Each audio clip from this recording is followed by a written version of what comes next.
하나님의 말씀 봅니다. 갈라디아서 1장 11절 말씀부터 24절 말씀까지입니다. 갈라디아서 1장 11절에서 24절입니다. 한번 같이 읽을까요? 형제들아, 내가 너희에게 알게 하노니 내가 전한 복음은 사람의 뜻을 따라 된 것이 아니니라. 이는 내가 사람에게서 받은 것도 아니요 배운 것도 아니요 오직 예수 그리스도의 계시로 말미암은 것이라. 내가 이전에 유대교에 있을 때에 행한 일을 너희가 들었거니와 하나님의 교회를 심히 박해하여 멸하고 내가 내 동족 중 여러 영갑자보다 유대교를 지나치게 믿어 내 조상의 전통에 대하여 더욱 열심히 있었으나 그러나 내 어머니의 태로부터 나를 택정하시고 그의 은혜로 나를 부르시니가 그의 아들을 이방에 전하기 위하여 그를 내 속에 나타내시기를 기뻐하셨을 때에 내가 곧 혈육과 의논하지 아니하고 또 나보다 먼저 사도된 자들을 만나려고 예루살렘으로 가지 아니하고 아라비아로 갔다가 다시 다메섹으로 돌아갔더라. 그 후 3년 만에 내가 게바를 방문하려 예루살렘에 올라가서 그와 함께 15일을 머무는 동안 주의 형제 야고보 외에 다른 사도들을 보지 못하였노라. 보라, 내가 너희에게 쓰는 것은 하나님 앞에서 거짓말이 아니로다. 그 후에 내가 수리아와 길리기아와 지방에 이르렀으나 그리스도 안에 있는 유대의 교회들이 나를 얼굴로는 알지 못하고 다만 우리를 박해하던 자가 전에 멸하던 그 믿음을 지금 전한다 함을 듣고 나로 말미암아 하나님께 영광을 돌리니라. 아멘. 오늘 우리는 참된 권위를 찾아보기 힘든 세상 속에서 살아가고 있어요. 우리 한국 사회에서 가장 큰 문제가 있다면 그것은 바로 정직성의 결여다라고 이야기할 수 있어요. 그러면 교인은 어떻습니까? 하나님과 사람 앞에서 항상 정직해야 될 교회가 어떻게 생각하십니까? 교회 안에 말씀의 권위가 제대로 서 있어야 하는데 과연 그렇다면 여러분은 어떻게 생각하십니까?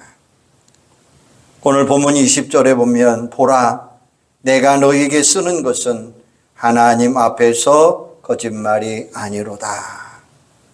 당시 갈라디아 교회 안에 들어와 있던 거짓 교사들이 얼마나 바울이 전한 복음을 거짓된 복음이라고 거세게 몰아붙였으면 사도 바울이 지금 하나님 앞에서 맹세하기까지 하면서 결코 거짓말이 아니다라고 변호하고 있겠습니까? 여러분은 하나님 앞에서 항상 정직한 삶을 살고 있습니까? 이것은 오늘 우리가 우리 자신에게 물어야 될 질문인 동시에 우리가 심각하게 고민해야 될 중요한 문제입니다.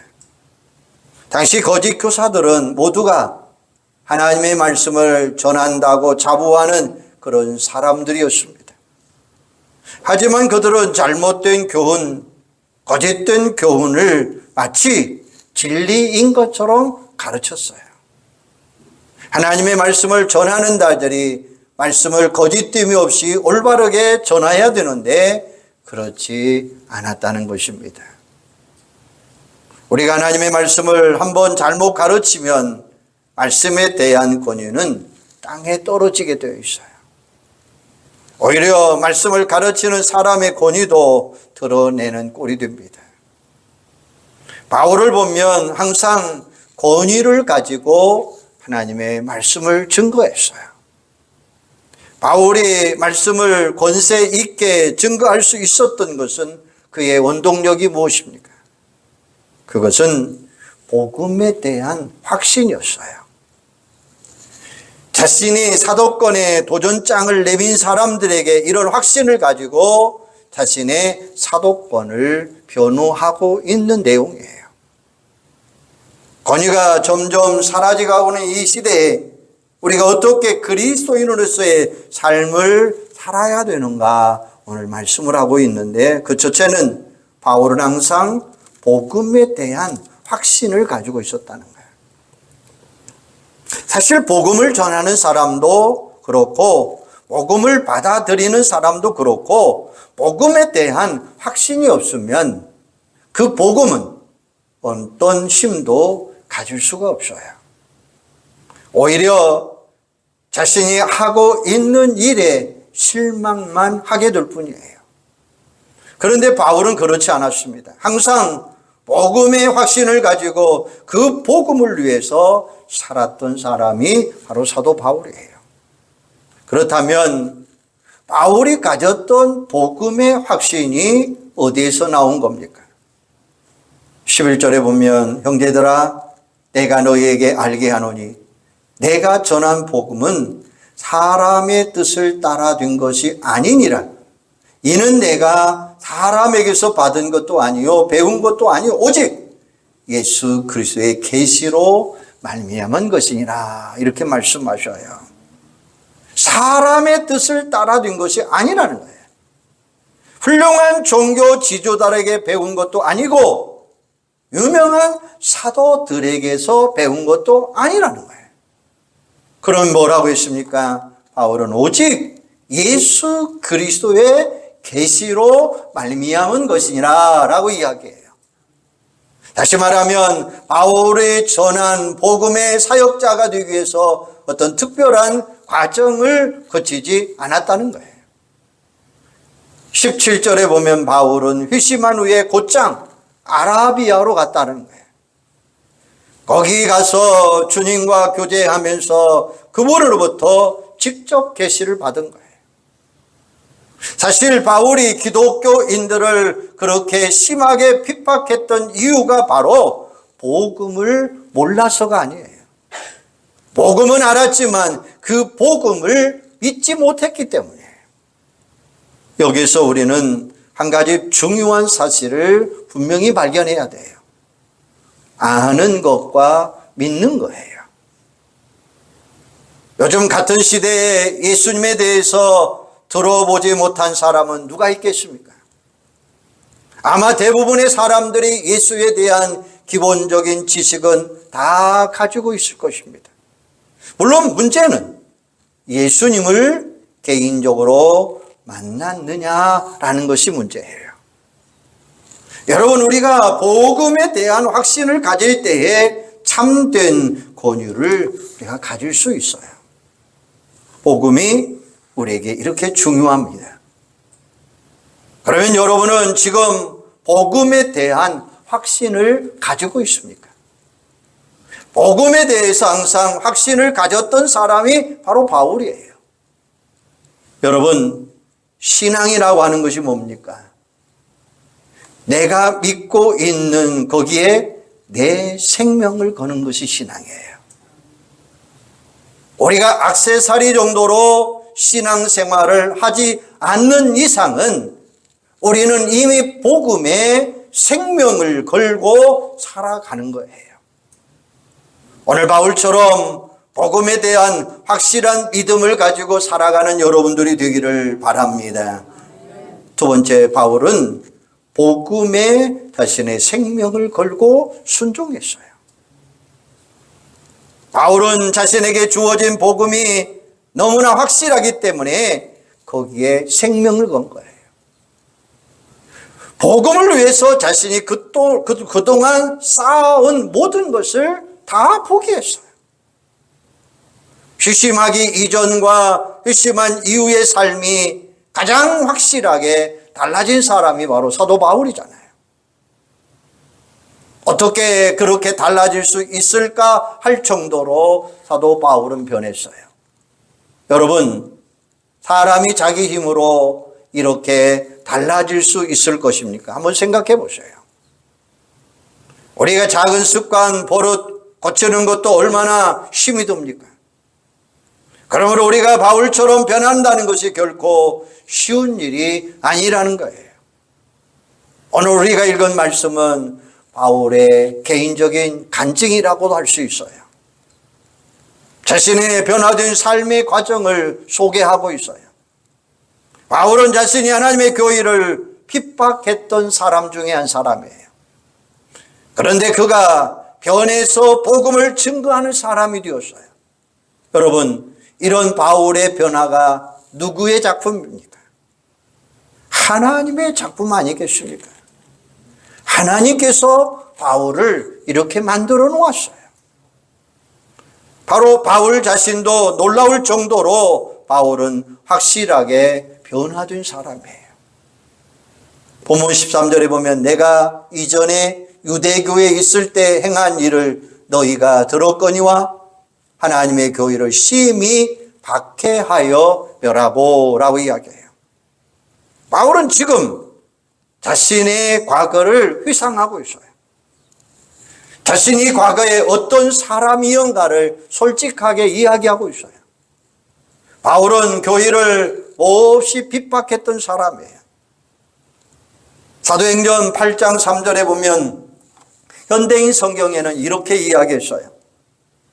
바울은 야수처럼 날뛰면서 교회를 휩쓸고 다녔고 집집마다 찾아다니며 남녀를 가리지 아니하고 성도들을 끌어내 감옥에 가두었다라고 이야기해요. 휘심하기 이전의 바울의 삶은 하나님을 대적하고 하나님을 멀리하고 하나님을 떠난 삶이었어요.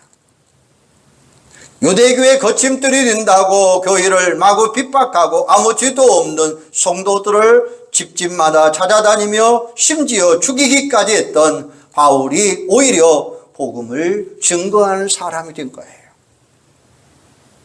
여러분, 이 모든 일을 누가 하셨습니까? 하나님이 아니면 누가 이런 일을 할 수 있겠느냐는 거예요. 성경에 보면 변화된 사람들에 대해서 많이 증거하고 있는데 사개오 같은 사람, 빌립보 감옥의 간수가 예수 믿고 온 가족이 구원받게 된 그 모습, 모두가 다 하나님께서 그들을 변화시켜 주셨어요. 그 중에 가장 대표적인 인물이 사도 바울이에요. 바울은 예수 알고 난 이후에 완전하게 새로운 사람이에요. 바울이 이렇게 된 것은 그의 학문 때문도 아니요, 그의 가문 때문도 아닙니다. 그가 처한 환경 때문이 아니요, 바로 하나님이 그렇게 만들었더라라는 거예요. 에베소 4장 22절에 보면 옛사람을 벗어버리고 오직 심령으로 새롭게 했다라고 이야기해요. 이처럼 하나님은 도기장이와 같아서 깨어진 그릇, 쓸모없는 그릇, 버려진 그릇을 다시 요긴한 그릇으로 만들어 쓰신 분이라는 것 사실입니다. 바울의 회심 이전과 회심 이후에 달라진 삶을 통해서 우리는 그리스도인의 참된 삶이 무엇인가를 분명히 알아야 돼요. 여러분 어떻습니까? 구원받기 전하고 구원받은 이후의 삶이 어떻게 달라졌습니까? 달라졌다면 많이 달라졌습니까? 아니면 어떤 모습입니까? 달라졌다면 여러분 얼마나 이뻐하는 모습으로 달라졌습니까? 만약에 바울과 같이 복음에 대한 확신이 있다면 우리도 바울처럼 변화될 수 있어요. 복음을 위해서, 진리를 위해서 우리도 살아갈 수 있습니다. 그렇다면 바울이 왜 이렇게까지 성도들을 핍박했을까요? 14절에 보면 내가 내 동족 중 여러 영갑자보다, 여기 영갑자는 나이 비슷한 또래의 사람들을 의미해요. 유대교를 지나치게 믿어 내 조상의 전통에 대하여 더욱 열심히 있었으나라고 이야기해요. 유대교 내에서 다른 어떤 사람들보다 뛰어나고 앞서가는 지도자. 유대교를 믿어도 아주 친할칠 정도로 믿은 사울. 요즘 말로 표현하면 소위 뜨는 사람, 잘 나가는 사람, 장래가 촉망되는 사람. 그랬던 바울이 회심한 후에 완전히 달라진 거예요. 달라져도 너무나 많이 달라졌어요. 그래서 15절에 보면 내가 어머니의 태로부터 택정함을 입었다. 하나님의 은혜로 내가 부르심을 받았다라고 고백하고 있어요. 이것이 하나님의 크고 놀라운 은혜가 아니겠습니까?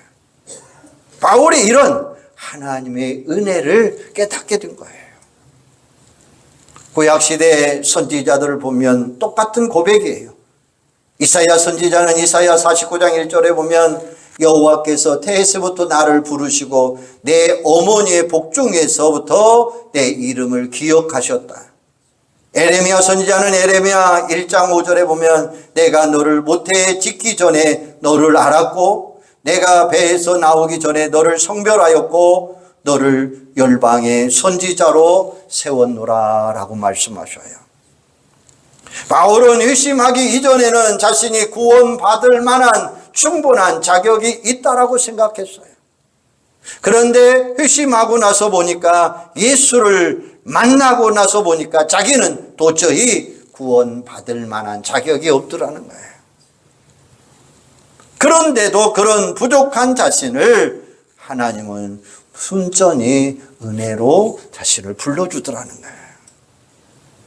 그때 바울이 얼마나 감격스러웠겠습니까? 그런 그런 감격이 바울의 순종함을 통해서 만들어준 거예요. 자신의 생명을 내어줄 정도로 순종하는 사람이 된 거예요. 그러면 우리는 어떻습니까? 우리도 원래 구원받을 만한 자격이 있습니까? 그런데 모든 것이 다 하나님의 은혜로 우리를 불러주셨어요. 우리도 바울과 같은 감격을 가지고 우리도 구원의 감격을 가지고 살아가시기를 바랍니다. 바울은 자신의 삶에 유익한 것들을 다 버렸어요. 보장된 미래도 버렸습니다. 명예도 버렸고 부모도 버렸고 모든 것을 버리고 모든 것을 다 배설물로 여겼더라 라고 말씀하셔요. 바로 유대교의 입장에서 보면 거의 완벽한 사람이에요. 그랬던 바울이 뭐라고 이야기합니까? 내게 유익하던 것을 내가 그리스도를 위해 다 해로 여깁니다. 왜냐하면 예수 그리스도를 아는 지식이 가장 고상하기 때문이고 모든 것을 잃어버리고 배설물로 여기는 이유가 내가 그리스도를 얻기 위해서 그분 안에서 내가 발견되어지기 때문입니다 라고 이야기하셔요. 실제로 사도행전에 보면 바울은 날마다 생명의 위협을 받으면서 살아가잖아요. 그럼에도 불구하고 예수를 따르는 것이 구원의 길이고 진리의 길이고 생명의 길이기 때문에 바울은 그것을 위해서라면 자신의 생명을 조금 더 귀한 것으로 여기지 않았다라고 사도행전 20장 24절은 말씀하고 계셔요. 바울은 복음을 위해서 자기의 생명을 내던진 거예요. 자신에게 주어진 어떤 상황도 아랑곳하지 않았습니다. 위험을 무릅쓰고 고난의 길에서도 언제나 순종하는 길을 걸었어요. 바울은 결코 쉽지 않는 이 길을 순종하는 마음으로 걸어갈 수 있었던 거예요. 만약에 우리가 지금 당장 복음 때문에 이런 고난을 당하고 있다면 여러분을 어떻게 하시겠습니까? 바울처럼 여러분도 고난의 길을 걸어갈 수 있겠습니까? 복음 때문에 겪어야 되는 핍박을 기쁜 마음으로 감당할 수 있겠습니까? 여러분, 복음을 통해 뭐를 얻으려고 하지 말고 복음과 함께 기꺼이 고난에 동참하시기를 바랍니다. 그때에 우리가 바울처럼 생명 걸고 순종할 수 있는 거예요. 세상에서 잘 살아보자, 예수를 통해서 출세해보자, 이런 마음만 포기하면 우리도 얼마든지 바울처럼 순종할 수 있어요. 여러분은 지금 복음을 위해 살아가고 있습니까? 세상에서 가장 멋진 사람은 바울처럼 자기 신념을 지키는 거예요. 우리도 바울처럼 멋진 성도들이 되기를 주님의 이름으로 축원합니다. 세 번째, 바울은 복음을 위해서 철저하게 준비했어요. 우리가 걸어가는 신앙의 길은 쉬우면서도 어렵고 어려우면서도 쉬운 길이 바로 우리가 걸어가는 길이에요. 모든 것을 주님께 맡기면 쉬운 길이고, 내가 모든 것을 짊어지면 정말로 어려운 길이에요. 그래서 예수님은 우리에게 수고하고 무거운 짐진 자들아 다 내게 오라, 내가 너희를 쉬게 하리라 라고 말씀하셔요. 인생의 모든 무거운 짐을 주님은 맡기라는 거예요. 어떤 성도가 목사님에게 이렇게 물었어요. 어떻게 믿어야 잘 믿을 수 있습니까? 이것이 오늘 우리들의 고민 아니겠습니까? 그러자 목사님이 이렇게 대답해 주었어요. 물에 빠지듯이 풍덩 빠져 믿으시기를 바랍니다. 예수님에게 푹 빠지라는 거예요. 바울은 나는 예수님께 미쳤다라고 이야기해요.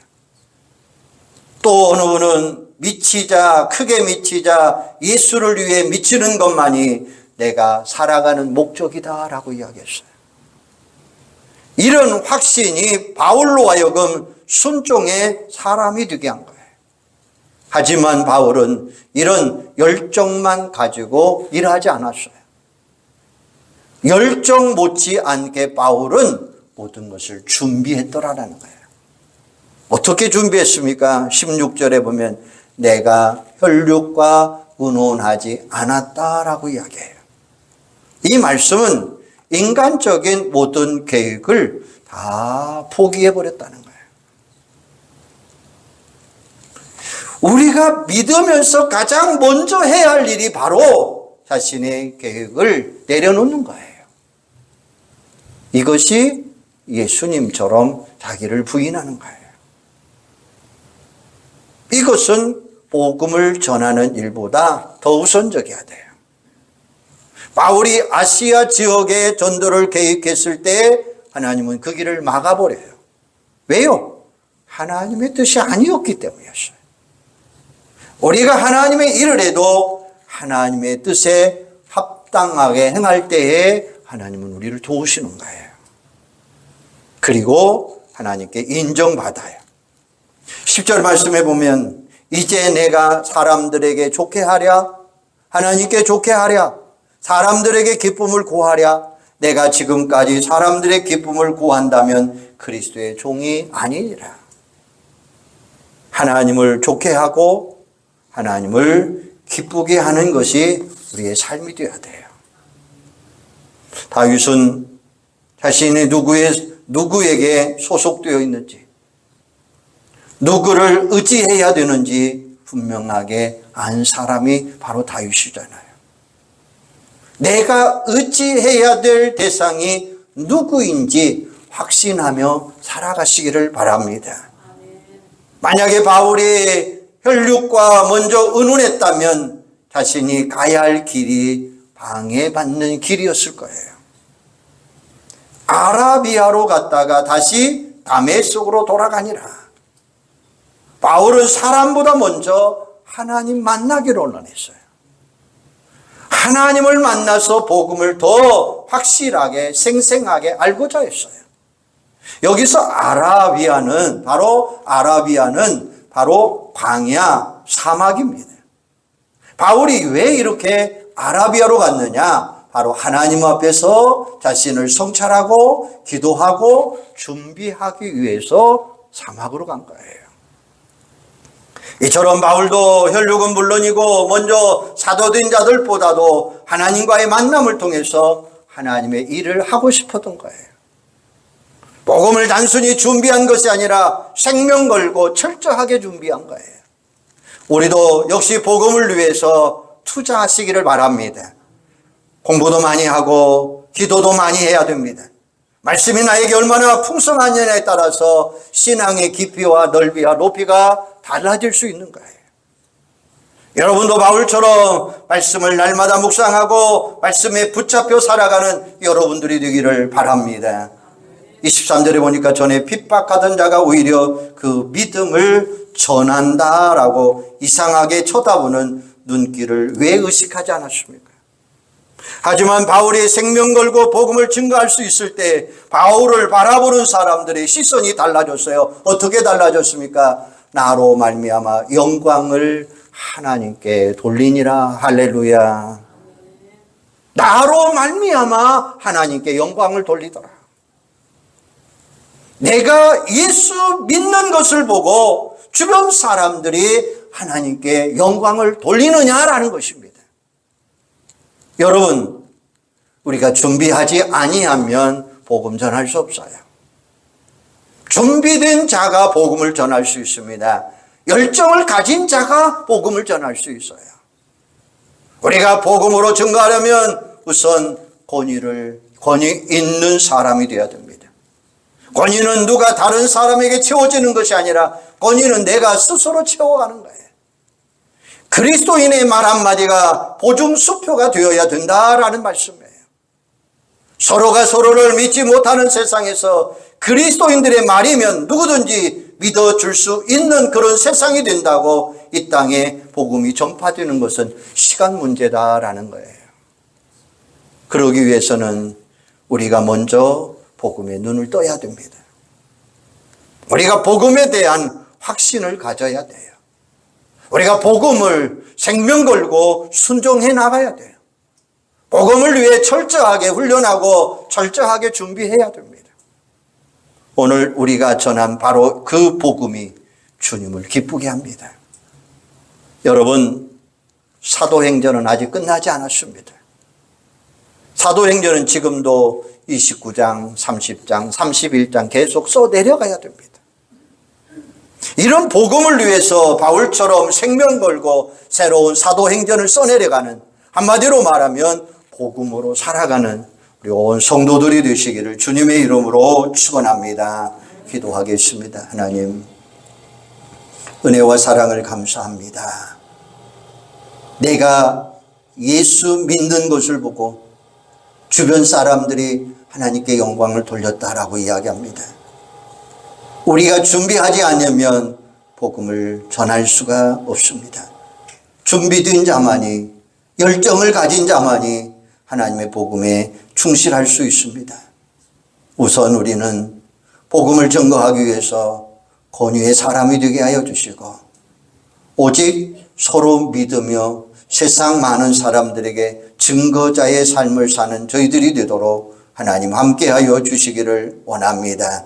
그래서 우리가 먼저 복음에 눈을 뜨게 하시고 우리가 복음에 대한 확신을 가지게 하시고 우리가 생명 걸고 순종하는 복음을 전하는 자들이 되게 하여 주시옵소서. 그래서 오늘 우리가 전한 그 복음이 주님을 기쁘게 하고 많은 사람들이 나로 말미암아 영광을 하나님께 돌리는 이런 놀라운 일들이 있게 하여 주시옵소서. 예수님의 이름으로 기도하옵나이다. 아멘.